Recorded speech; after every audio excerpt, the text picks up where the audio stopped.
All right, so let's talk about some Star Wars stuff. So, I will do a little double feature, if you will. So, I will talk about the final season of The Bad Batch and the second season of Star Wars Tales. So, this one will be Tales of the Empire, right? I won't stay long on either one, right? Because we have a big, movie to talk about into the Star Wars universe, right? So, season 3 of The Bad Batch, right? So, I don't know if you saw the first season of it at least, but I know you didn't see the second one, and you certainly didn't see the third one. But well, you saw the first season of this, right? Yeah, Or I you remember watching the haven't? first season. Yeah. Mhm. Right. But yeah, this was a show that caught my interest the moment I just heard the title and just the premise of it, right? Um, and yeah, just pretty much is just we're following this small group of clone troopers, right? And like the title, they are the Bad Batch. They are the one who genetically aren't like their other clone brethren and whatnot. Right. They're different. They're different. Not like mutants or anything like that, but they just look different, they kind of move different and whatnot, but they still have the same voice, right? But I'll get to the voice in a bit, right? And yeah, basically it's set between the events of episode 3 and 4, right? So this is springing off of the now infamous Order 66 stuff, right? Where all the clone troopers kind of turn against the Jedi and blah blah blah, right? So now here's just you have these small group of guys now who pretty much start off as mercenaries, right? Just doing little jobs and whatnot. And one thing I really love about the show, well, with the first season going on, is the whole Dirty Dozen vibe of it too, right? The Right. show really plays on the whole militaristic vibe of the Dirty Dozen on just films about just these ragtag guys, group of soldiers, you know what I mean, just doing a job, right? So it's like that, right? But it's also about these guys going on adventures, pretty much trying to take down the Empire, and you're just seeing all throughout this show here. Yeah, the Empire is just full of shit, right? And it kind of makes sense, right? Also, what made it really special was the inclusion of the character of Omega, which is this female clone, right? She's, well, she says that she's the oldest out of all of them, and the series kind of justify why it's a clone thing, it's science stuff, right? Whatever it is, right? But yeah, in this case, though, she brings the heart to the show as well too, because it's not just about tough guys with guns and all that kind of stuff. You have her who is like the moral core of all of this, right? She kind of brings them, kind of make sure that they're not going around like killing people, or just going just stepping out of bound or anything like that, right, into the missions, right? And it's just that camaraderie that they have. It's basically like a family unit. That's basically what it is, right? But in the second season, one of the members, that would be Tech, actually dies, right? And we see what happens here in the third season now, which pretty much starts off where the last season took off, where Omega was kidnapped by this particular Empire scientist by the name of Hemlock. He has this project called Necromancer, which involves these kids who may or may not be force sensitive. Well, in this case, may be force sensitive, right? But what makes this really interesting is that Omega is a clone, right? So it just opens the mind now as far as the Star Wars lore. Oh, what if clones can be force sensitive, right? And then well, they kind of hint at it with the whole M count thing, right? But if you're familiar with Star Wars, you know what M means, you know what M count Right. means. Yeah, we know that. Yeah, we know what it is, right? But again, it just opens the door to something really interesting. What if clones can be force sensitive, right? Right.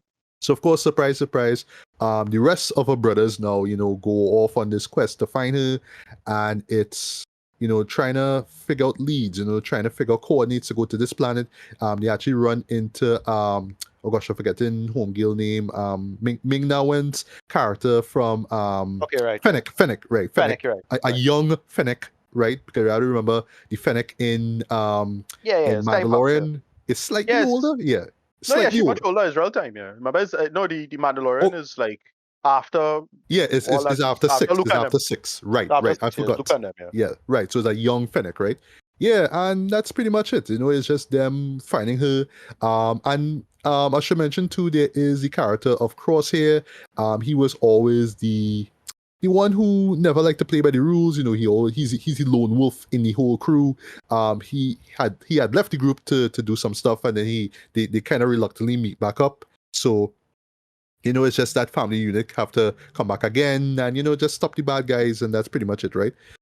So I'll just do like this quick review of the season here and then overall with this show here, right? So I could safely say that this is the best season that we have gotten in the Right. show. Nice. I don't want to say thus far because this is the final season of it, boy. But my Right. God, they ended things off on such a high, boy. Right? The writing is so strong in this, though, and I love that.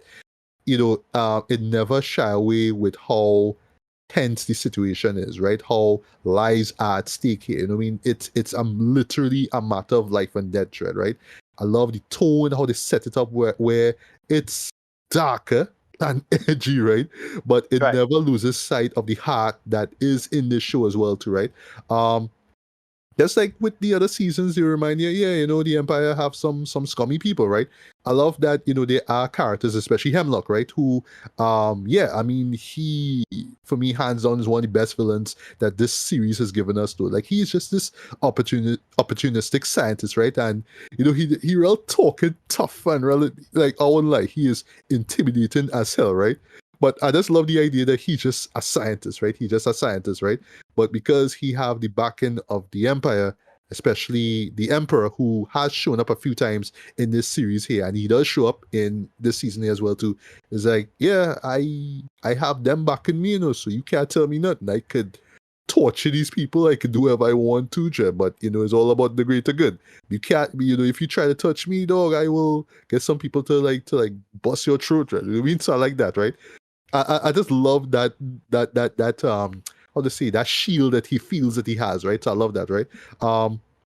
Where they took the characters I really loved as well too is it just feels really dramatic though in terms of just what these characters go through, especially Omega as well, right? Because basically it's all about her and why they want her in particular and all this kind of stuff as well, right? And you could feel the weight that she feels, right? And then of course with them trying to move on with well, sorry to spoil it here, with Tech's death, you know what I mean? I did thinking, oh, Tech's gonna come back. It's like, no, nah, he gone, right? You know what I mean? And it just sort of adds even more weight to them because yeah, it's like they could die too, right? Voice acting, excellent, across the board, right? But for me, in this whole in this season and the whole series, boy, the MVP hands down is D. Bradley Baker though, because he is Yes. Like voicing voice. all All them voice clones, acting he right? do. Yeah, Yeah. boy. Yeah, Yeah. yeah. I mean, he's an OG when it comes to this, right? The man in this show, this man voices an alien dog, like a dog-like creature, like a hound, right? Man, I seen the man name as this character. Like, what? Really? You doing that dog, Anyways, but yeah, and I love the inflections that he gives, our heroes, right? Whether it's Crosshair, whether it's Wrecker, whether it's Hunter, you know what I mean? Yeah, you know what I mean? Just in terms of just the inflections, it totally works, right? Michelle Ang, you know what I mean, as Omega, right? We always made the joke, because she is New Zealand, she has that New Zealand accent down. So when she's saying Tick and Wrecker, you know what I mean? It's so cute, it's so adorable, right? But it works, right? Of course, it's great here, my boy Ian McDermott, you know what I mean, as the Emperor. That was great.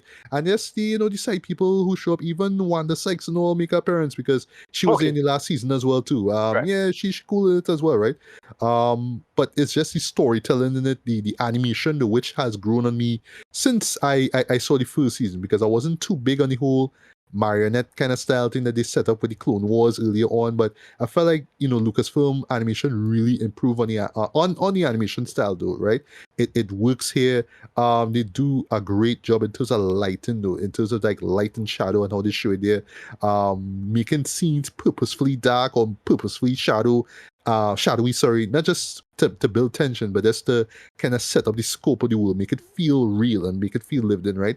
The music is great as well too. It's done by Kevin Kiner, and I see like he actually hooked up with like two other Kiners. So I'm assuming well, Sean and Deanna. So yeah, it's like a whole family to show up to do the score for this, right?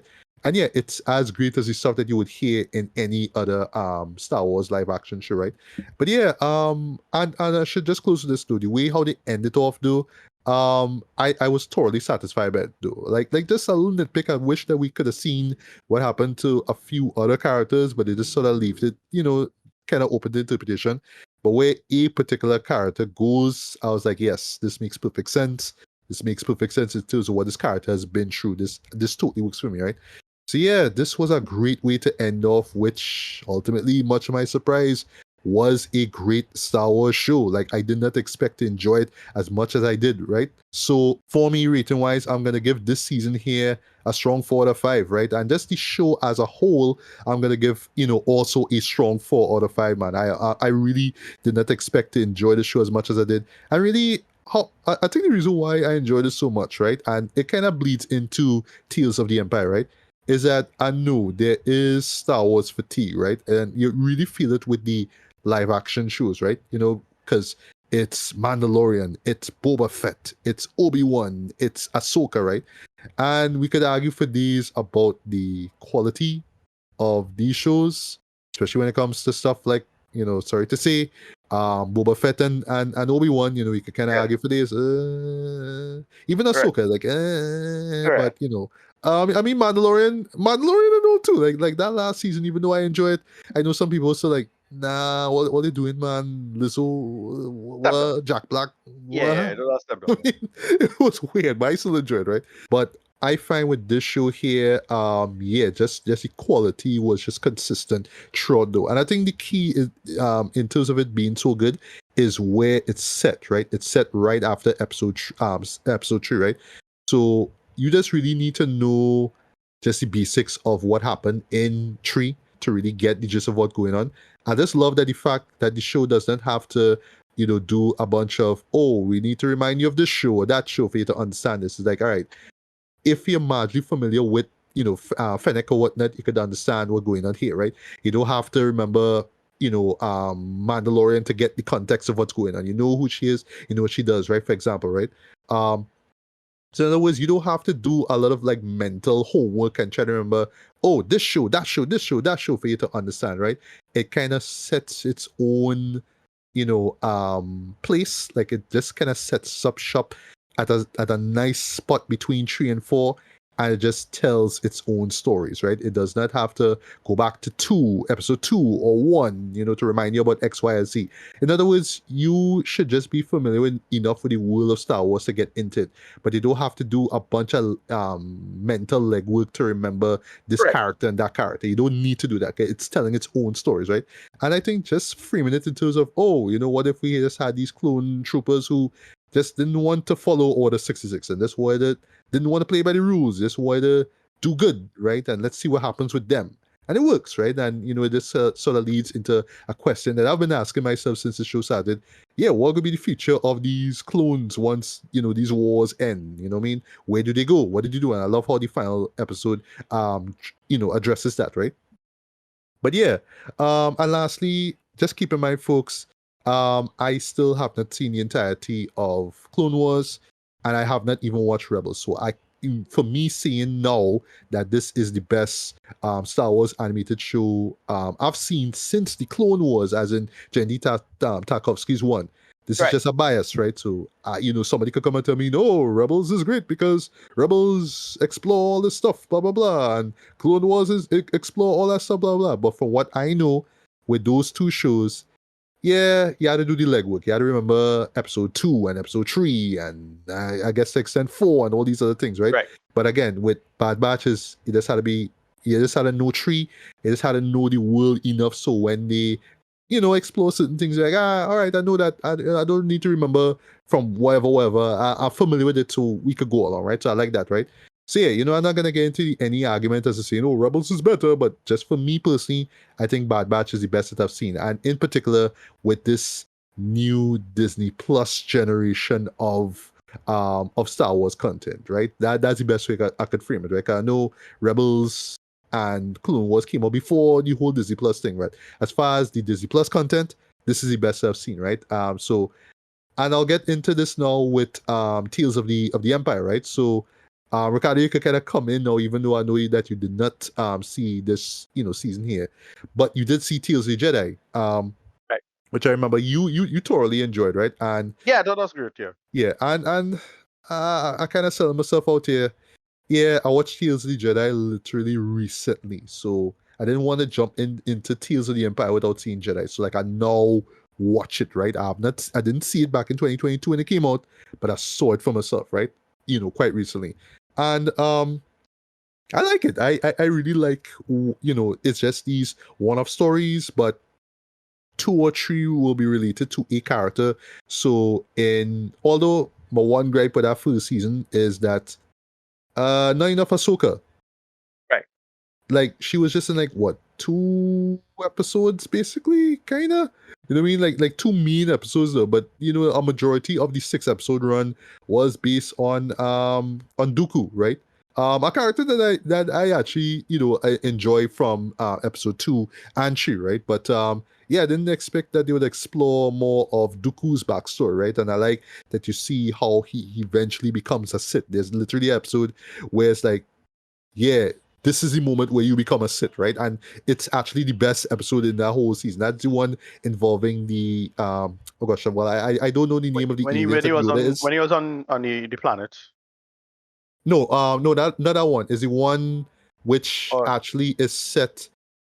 All right, so they set it right when Qui-Gon Jinn died, because right, Qui-Gon okay. was his apprentice. So Yeah. the episode pretty much starts with Qui-Gon dead. So right after the events of part 1, episode 1, you see, and then he runs into Palpatine, with the Emperor. Well, sorry, into Palpatine, right? As in, Sidious, right? And then the Yoda female, I don't know the name of the aliens, I'm sorry. Yaddle. Try to stop and they had a big fight, blah blah blah. Yeah, and then she Yaddle. get That's killed. what I was trying to think. Where they was on the planet, they was on Coruscant, but it was like a lost Right. part of Coruscant. Yeah. I remember. Yeah, you're right. That one, best episode, hands up, best episode, right? But yeah, and yeah, just to touch on that now. So going into Tales of the Empire, this is pretty much a darker follow up to the last season, though. So the first one was great in terms of setting up the dramatic weight of this world and the characters, right? And what they have to deal with, either choosing the good side or the bad side, right? This one is mostly about the bad side, right? It's the Empire, right? So it starts off with Morgan Elspeth, right? Who Okay. right. So because, forgive me, folks, I have not watched Rebels. Forgive me, right? No, but she was She was in Mandalorian and Ahsoka. she was in Ahsoka, right? So Right, yeah. I didn't even know about she backstory. I didn't even know who she was until that season 2 of Mandalorian, right? So forgive me, right?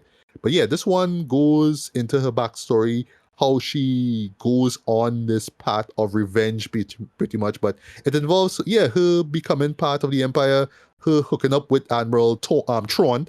And I like that they get the voice actors, well, the actual 2 actors who were on Ahsoka. So that would be Lars Mikkelsen and Diana Lee Inosanto, right? So they are reprising their roles from Ahsoka. So that was really cool as well, right? Yeah, so you see how she kind of ends up working with him in the first place, right?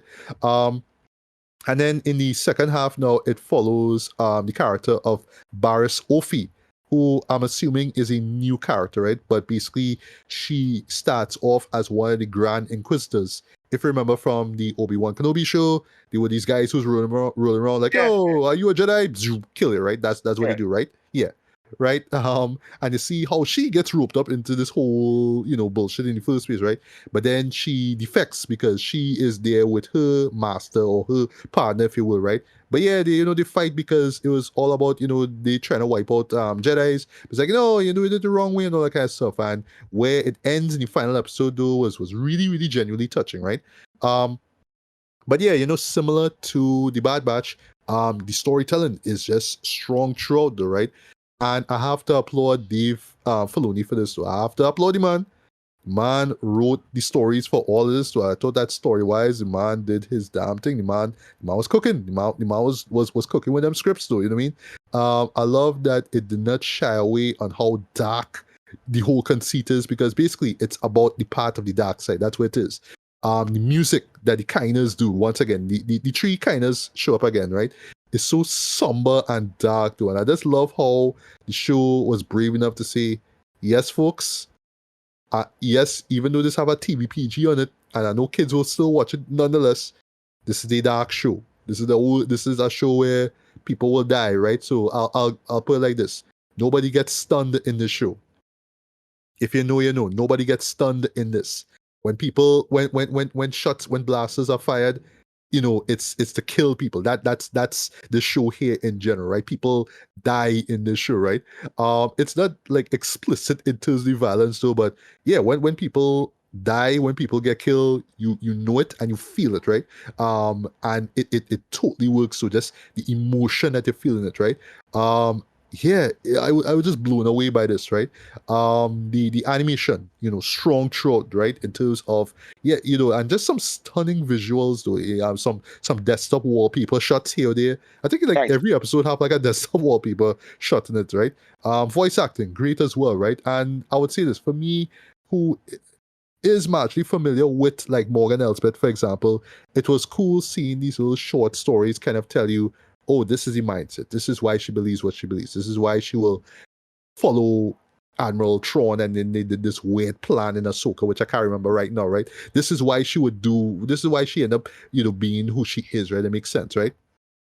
And I love how they frame it now with the Grand Inquisitor character, where she starts off on that similar dark path, but then she realizes, wait, this is not the way for me, and there's another path, right? And you see how that plays out with her and her former partner or master, whatever it is, in the final episode, right? And yeah, I mean, this show totally works, right? Um, and I just speculating here that the next season may be the last one, because I think what it might be, it will just be Tales of the Sith. I think that's like the perfect, title fit. And in terms of what I saw here with this and what we got before with Jedi, it makes sense to frame it into the Sith. I call it right now. I feel we'll have an episode or a couple episodes set it on Dark Maul. You know what I mean? Just Okay. why he is the way he is and all that. Maybe explain if he was born the way how he looks. I don't know. I guess Yeah, he we'll see, does. right? Yeah, he does. He's an alien. He's an alien. I forget the name of the alien. Okay, my brother. Oh, okay, right, No right, right. Rebels, no Rebels. Clone Wars cover all of this. Like, you had to watch Clone Wars. Oh, okay, right, right, right. Yeah, you have a whole thing. Um, You have a whole narrative. Yeah. right. Well, all right. So for me, right. I would say this. I feel like I have, even though yes, it is set. It's mainly set around the same period as Bad Batch, right? And they actually make a great reference to a particular plot, which I did mention, but I'm not gonna say what it is. I did mention it already. A certain plot of the final season of Bad Batch is brought up here. I was like, all right, Right. okay, world building, do your thing, Filoni, do your thing. I like this, yeah. So literally, it feels like this. Well, or at least this story. I'm not gonna say which one. More likely may have happened before or during the events of the Bad Batch. I was like, all right, yeah, that's great, right? But I'll confess, because I am not familiar with Clone Wars or Rebels, like I feel like if I saw those prior to this, I'd be like, all right, I know Morgan, all right, I know what happened to she, all right, Grand Inquisitor that, all right, I know these things are about, right? But I was more drawing from the live action stuff. So I was thinking Obi-Wan with the Inquisitors. I was thinking Right. Mandalorian and Ahsoka with Morgan, right? So, like I feel like I should have done more research going into this, right? But I guess one day I will watch those shows for myself, right? But yeah, for me, I really dug this second season here. I suspect, similar to the Bad Batch, you will get a final season, about the Sith. That's just my speculation here. But just points, a round of applause to Filoni and his team though for saying, look, we going dark with this. It's edgier.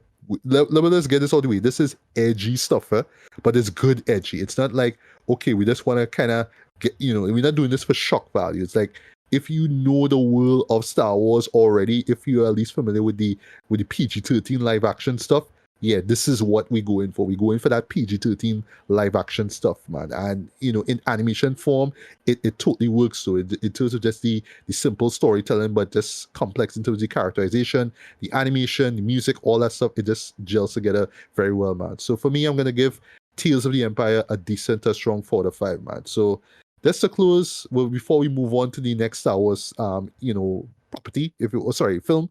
Um, I know that there's I know I have people who suffering from Star Wars fatigue. It's like, oh gosh, all this live action stuff and Star Wars this, you know what I mean? But don't sleep on Star Wars Tales.